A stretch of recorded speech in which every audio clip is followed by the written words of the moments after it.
Magluluto ako ng pagkain namin ng mga bata. Ito yung pinagprituhan pa ng baboy kagabi.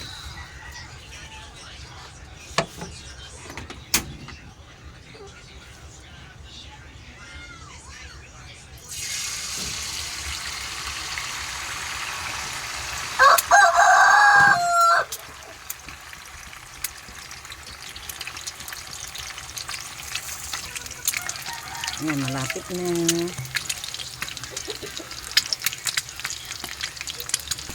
Binaliktad ko guys, hindi ako magaling magbaliktad. Ayan, tapos yan, hiwa-hiwain mo na. Wala yung gunting ko na naman dito sa pagluluto talaga. Naasar ako sa asawa. Saan kaya nilagay? So guys, nakita ko na yung gunting. Ayan, gunting-guntingin nyo lang.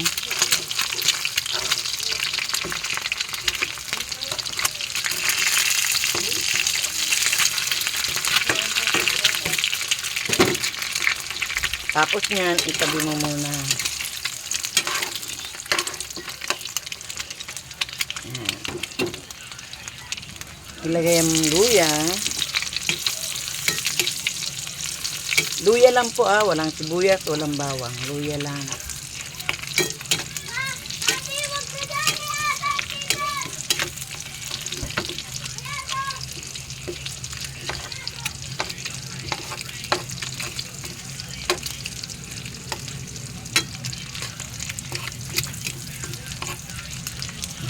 Maya pwede na natin isabay ito.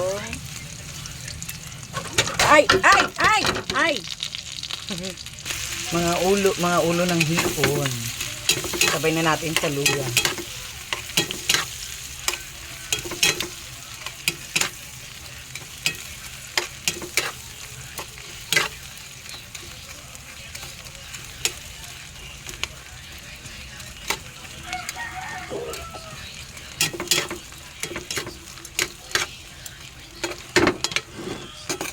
Ayan, halu-haluin nyo na.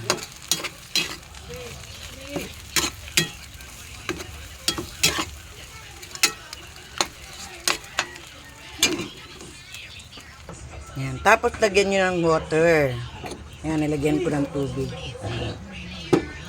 Tapos ilagay natin yung tokwa. Ano yun?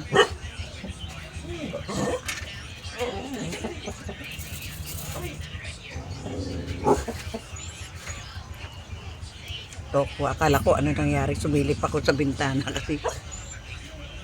Ayan, lagay na yung tokwa. Ayan. Ayan. Antay natin kumulo yan. Pakuluin natin para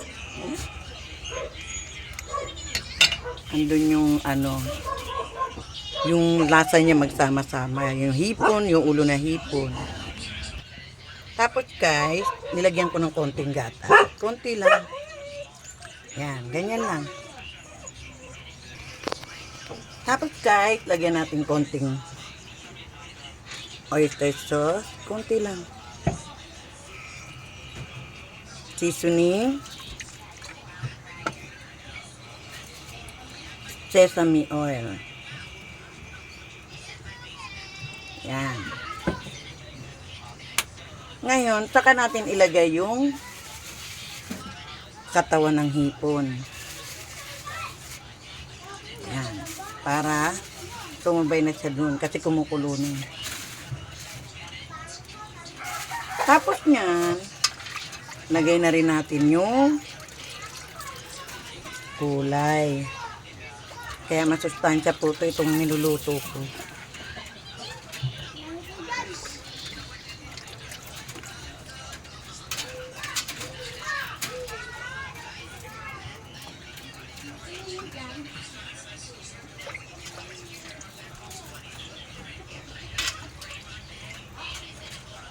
Yan.